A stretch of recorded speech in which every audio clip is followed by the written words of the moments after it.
Yeah, how many downhill laps have you done? None. There was one like flattish left-hand turn at the bottom of a run that I was like, I am Sam Hill on this bike. But I think as you get older, you get more and more pernickety about, what you think you like or what you don't like. And it plays with it in your head. And it's just another rabbit hole to go down. You love a puzzle, don't you?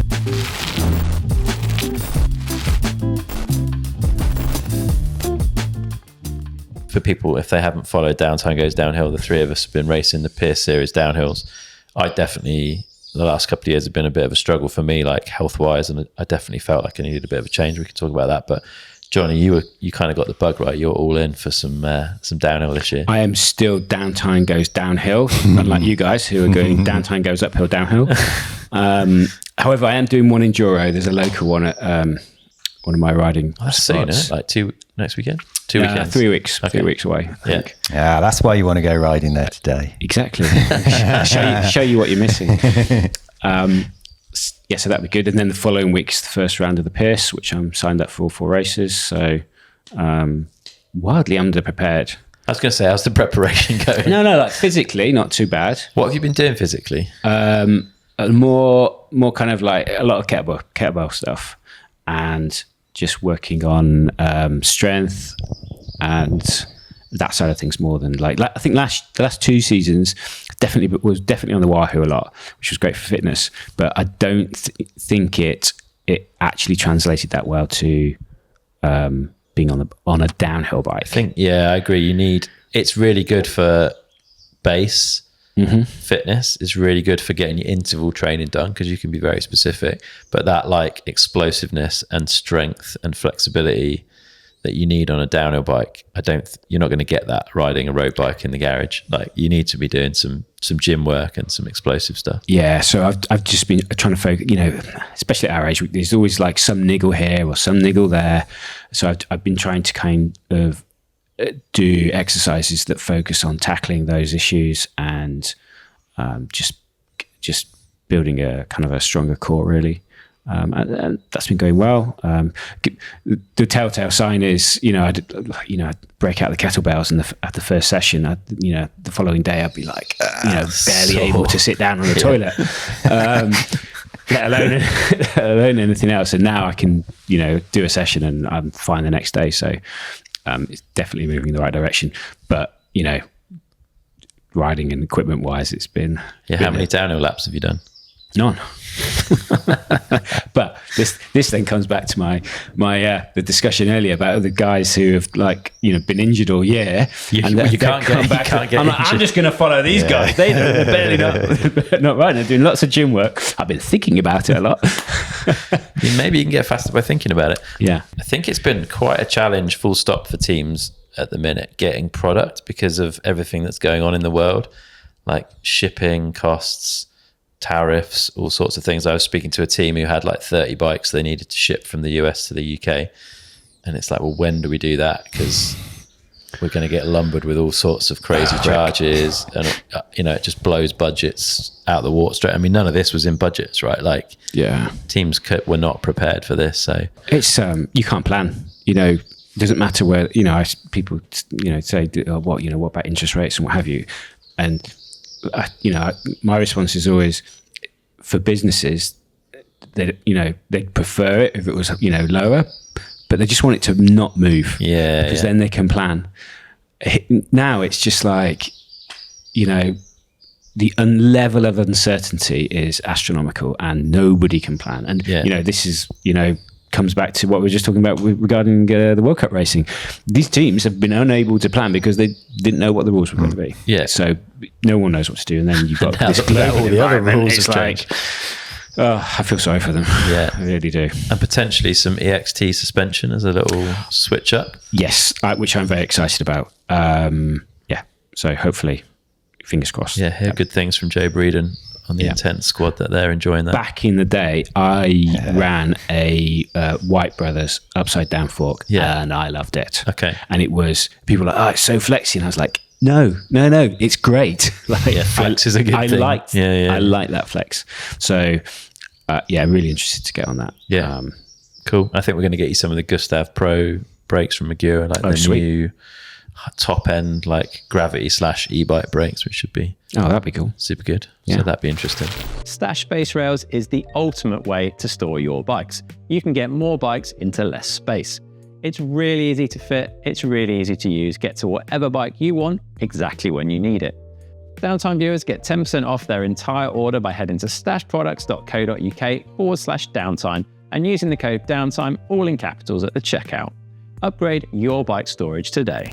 What about you, Ben? What are the plans? Do some enduro. Yeah. What are you entered for? I'm entered for the Cocket Classic, which is in August, which is like a new event. Yeah, in Northumbria, around Rothbury area, which has got some great trails. I think that's 8-stage, fully blind, 1 day. Sweet. They keep dropping some amazing loam thirst traps on Instagram. Loam. Very excited about that. I've got an entry for Bolly. Unfortunately, I'm going to be on holiday when that happens. So if anyone wants a Bolly entry. If anyone wants that. But I think Bolly entries, I think you can still get. Yeah, they opened another round of entries, I think. So, I mean, the fact that those things aren't selling out is interesting. Hopefully I'll get an entry for Bolt B. Need to pull out my finger on that, find one.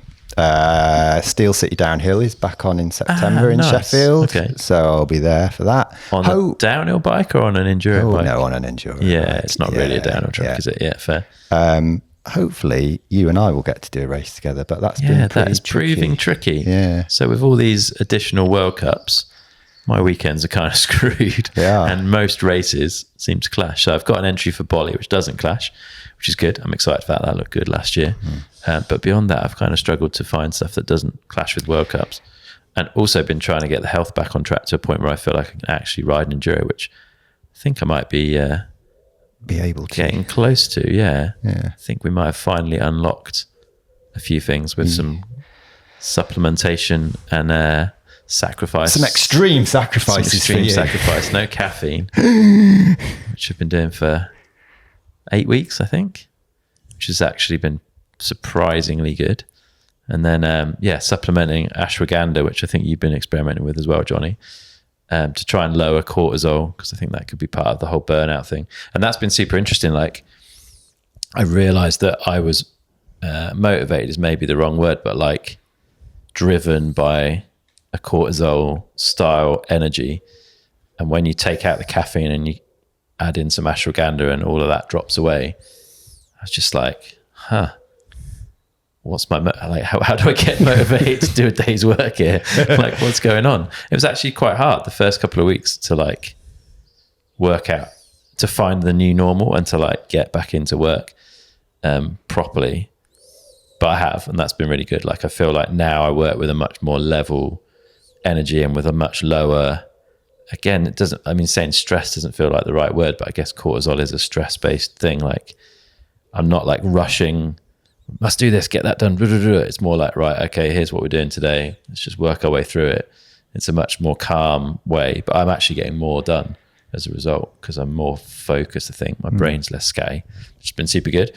And then also supplementing some good like algae oil, basically fish oil, whatever you want to call it, some vitamin stuff. And then magnesium's been the biggest unlock, I think. So taking a couple of good quality magnesium supplements in the evening. And I've been wearing the Whoop band, not sponsored, for a year and a half and seen pretty consistent data over the last however long. And it's been useful. I used it, I think I talked about it in Downtime Goes Downhill, for like knowing when to stop practice and things like that when I was getting to my limits for the day.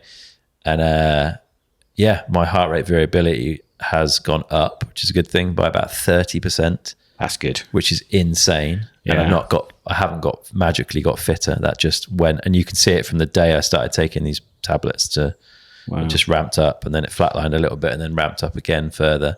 And resting heart rates dropped a good 6 or 7%, which again is not through necessarily any fitness gains. It's just, I think my body has needed that magnesium and is functioning better. Down. Yeah, maybe there's an element of the stress, but I'd started that before the data shifted. It was the magnesium that seemed to really like tip the graphs, basically. Could be coincidence. Like, none of these are perfect experiments.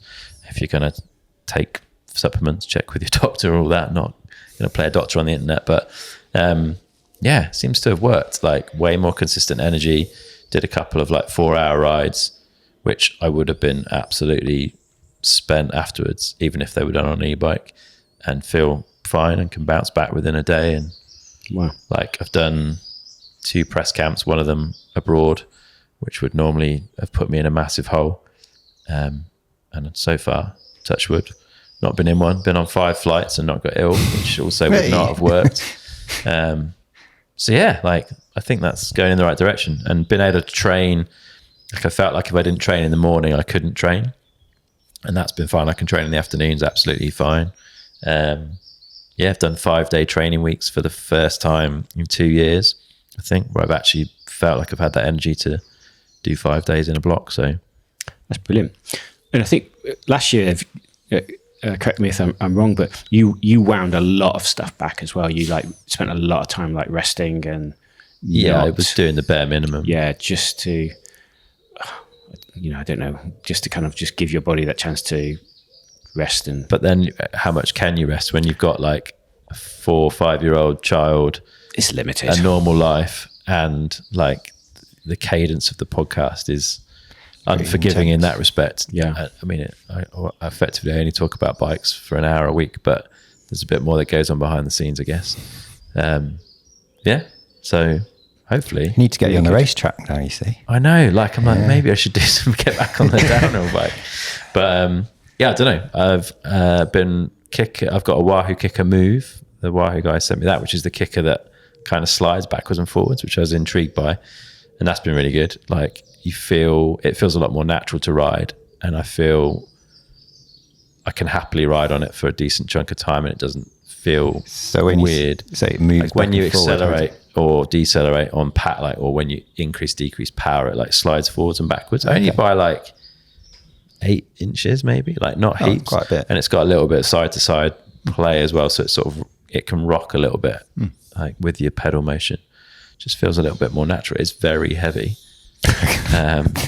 The tiny ones are pretty heavy. Yeah, even the Wahoo guys were like, these things are quite hard to ship. Like, pretty heavy. They've had to work hard on the packaging to get it in your garage, so that you don't brain yourself trying to get it out of the box. But yeah, that's been a good bit of kit, and yeah, just been able to tick away at it and see some improvements. Long way to go. Like 2 years of rust to shake off, I think, because I've not been able to consistently do anything for 2 years. I've had fits and starts, but I've always sort of crashed back down again. So yeah, this is the longest that I felt anywhere near good for, and all the data on my body is like higher than it's been in the whole 18 months that I've had a whoop. So sweet. Yeah, fingers crossed we can actually get fit again, which would be nice.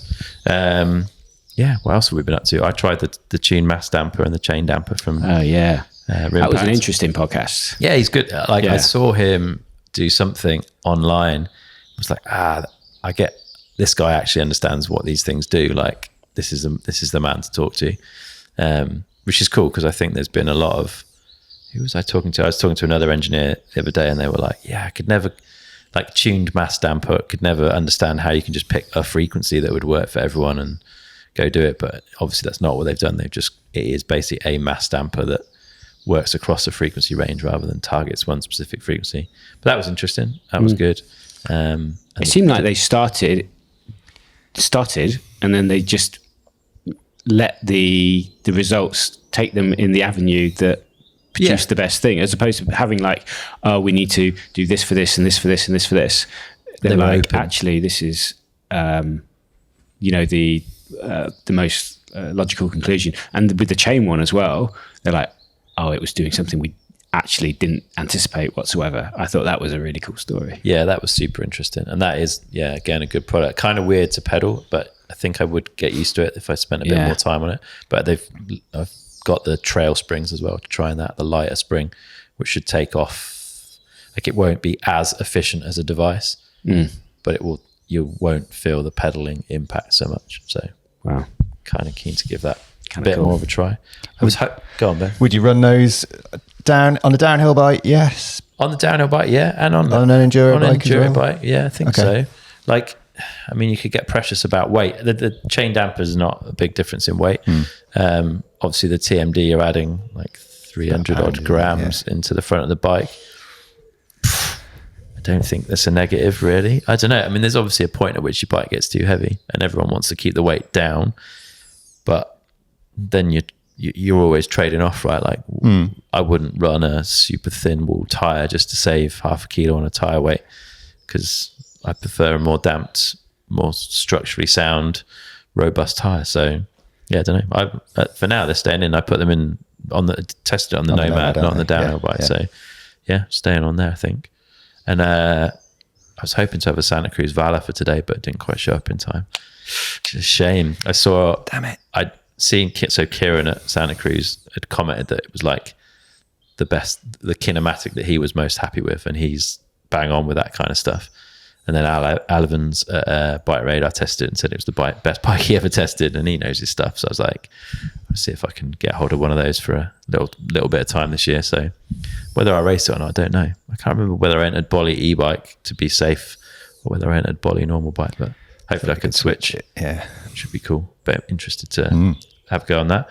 Continental Tyres are supporting us this season. They've literally just dropped. I haven't had time to fit them yet, but that's going to be interesting. Jonny's like, I've got a race in 3 weeks and I've got to learn a whole new range of tyres. That's going to be, you've got some work to do, Jonny. Eh? Yeah. I've been perusing the website and trying to figure out choices and stuff. And given that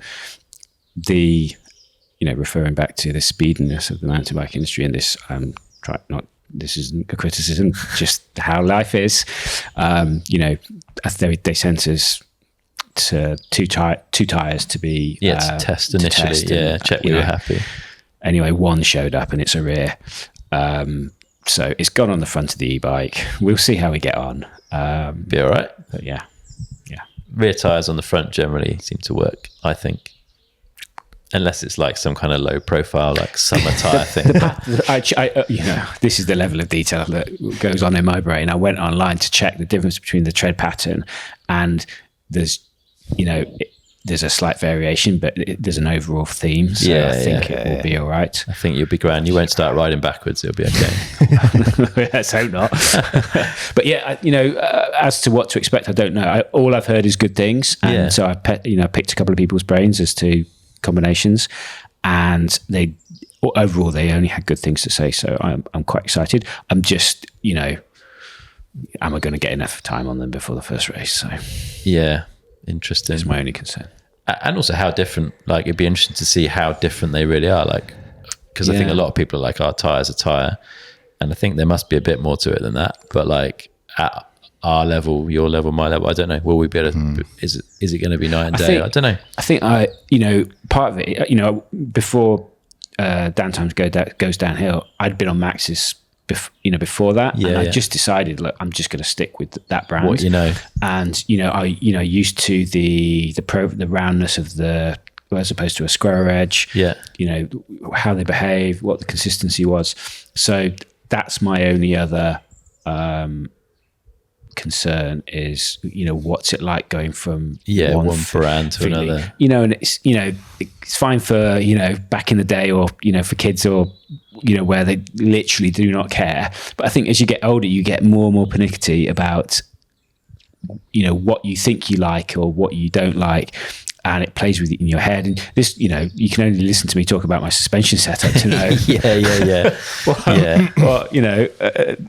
How much, for me as well, I've got to the point where I kind of know what I want from a bike, but it's taken, nigh on 2 years to figure that out. We're going to switch it all up. We're switching the new suspension, new bike, new tires. Oh, we're running low on content, Jonny. What can we do? I know. We'll fuck him over good and proper. We'll get you some different grips, and then you'll be fully screwed. God. So yeah. We'll see. We'll see how we go. Definitely something to talk about. Yeah, Insta360 came on board recently to help the podcast a little bit, so that's good. We got a campaign coming up with them.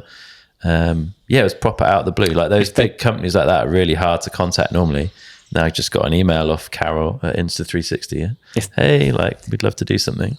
If they want to pay for a BCF race license, I'll put some footage on. Wear a camera. I'm going to bring one out today, but I've got the Ace Pro 2 at the minute, which is super good. So keen to get some footage of you boys. We can do some stuff with that today. We'll be too far ahead.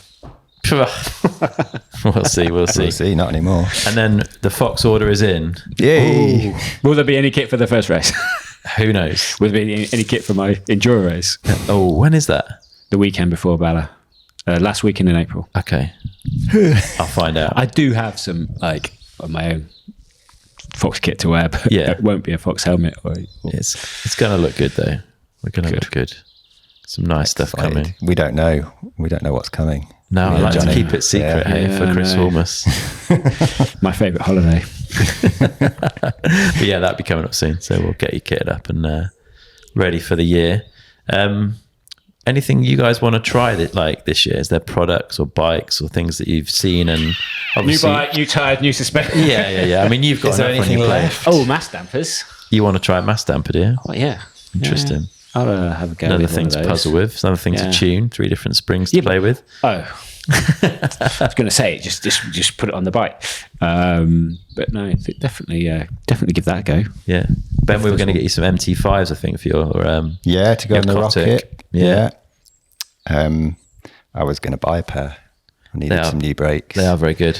But my 7-year-old Shimano brakes still going strong, but I thought it might be time for some new brakes. Yeah, your suspension serviced.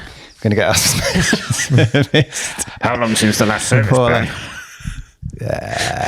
Have they ever been serviced, Ben? Yes, the shock has been serviced. Yeah, I should say Sprung are going to help us out with that, right? So Jake at Sprung is a very clued up guy, and they're going to help us out with suspension servicing this year. So we need to get that dialed. E-bikes. Now that I'm back. Yeah, so you've been riding the Kotick e-bike a bit, right? The Kotick e-bike. This afternoon, my mate Dave, thanks very much Dave, has lent me his Specialized Kenevo SL, maybe? Okay. I think. Yeah. For a spin out on. The Kotick e-bike has really got me thinking. So okay. I don't own an e-bike. How do you live? Obviously, it's difficult. It's difficult cranking up Win Hill and being overtaken by the same person twice. It's getting harder and harder, right? There's not so many of these normal bikes left around. Yeah. I'm missing out on some fun. And also, like last year, we were talking, many of the things we learned last year, time on the bike. And time on an e-bike is 1.5 downhill time, the time on a normal bike, more, 2 times down. So they are good for that. Yeah. There's definitely some advantages to be made from that. Yeah. But the Kotick e-bike, there's much talked about Marmite bike. I've got a Kotick. Yeah, got a bit of a rough time online, that bike, eh? It has, for its appearance. Yeah, purely based on looks. It's I haven't ridden many e-bikes, but it was sick. I mean, it's amazing to get powered uphill, but downhill, in particular. So we were all there at Woburn off piste. I guess it is. There was one like flattish left-hand turn at the bottom of a run that I was like, I am Sam Hill on this bike. I know the turn. I am Sam Hill. I've got my feet up and the back wheel's drifting. And it just felt so planted. And a lot of that, I'm sure, is a motor around the bottom bracket. Yeah, the weight. But I've been chatting with Si from Kotick, and that bike has got a pretty low bottom bracket compared to others. I don't know if this is, e-bike short cranks can have a low bottom bracket. Yeah. But it's got me thinking around. So you just felt, I don't know, your weight felt more balanced. You felt, I don't know, in it more. And that's probably partly down to the lower bottom bracket. Bars at the same height or a bit higher. Different sort of riding style. It's a little bit longer than my Kotick in comparison. But low bottom brackets, man, I think they're the next geometry change future. So it's got me thinking. So one thing I would, I can't change the bottom bracket height on my Kotick. Yeah. But I think you'll have seen them, those outlier pedals. Yeah. The pendulum pedals, I think they're one-sided with an axle drop on the pedals. So you could get your feet lower. Your bottom bracket's going to be at the same height, but you would have your weight lower, stack a bit higher. Not stack the same, but effective stack, I guess. So if I can get hold of a pair of those, I'd be intrigued to give them a try. 27.5 front wheel, 26 back. Well, I know what difference would that drop the bottom bracket height make? I would drop the bottom bracket height. Be rad. I'd thought about, could you machine Oh no, here we go. machine off the bottom bracket shell. Well done, a bigger bottom bracket. Make some custom bottom bracket cups and like an top offset hat bottom bush. bracket. You can get an offset. Could you do that? But the chain line would be screwed then on the chain. Anyway, yeah. You basically want to buy the lower BB. Yeah, lower bottom bracket, baby. Yeah. I know Cy absolutely loves that bike, right? He's very excited about it. Yeah, I mean, what else did I look at? You've got Nomad, yeah? Nomad's got a pretty low bottom bracket. Yeah, it's like a 40 mil drop on the Rocket e-bike. My Rocket's 27. That was in like 31. The Nomad's 31, 32, something like that. So I need to go and dig around a bit more. There's definitely a lot of shorter crank stuff going on, I think. And equally on an e-bike, what's the downside, right? You don't need that torque because the motor's there to provide it. So I think the science around crank length doesn't really make much difference. I think roadies and stuff are going shorter as well. I think it's a general trend towards shorter cranks, which is interesting. So yeah, that's on my. But you're an e-bike fan now. Oh yeah, baby. You just got to work out how to fund one. That is the challenging thing. Any other products that floating about that have caught your eyes? There's been a few bits and bobs this off season, but we've had a fan off kicker. Oh yeah, nice. You've got this. Awesome. Yeah, off Wahoo. Yeah. Sorry, off Wahoo. Yeah. Which is quite a game changer. It's actually better. Really good. Amazing. If you're a sweaty, you sweat a lot less. Yeah. I think as well, once the we get consistently warmer weather as well. Obviously through the winter, it's less of a drama. But yeah, I think it's going to be. It's cool because you can link it to either heart rate or whatever as well. So boost up as you're working harder. Blast just use it in the office in general. To be fair, I used it last summer. It's pretty handy because it's quite quiet for the amount of air that it moves. So yeah, that's pretty cool. Yeah. And still using all the Wahoo like watch, computer, heart rate. Yeah, the new heart rate strap that's brilliant. It's so really much good. better. Yeah.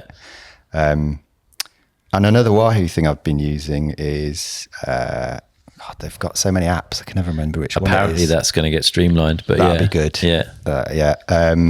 They do, so it's on the app which has got the training system. Yeah. It's got a little like strength and conditioning workout. Yeah, you can add in other bits, right? Yeah. So I've got like a bit more time in the mornings these days. So before work I've been doing a couple of those. Nice.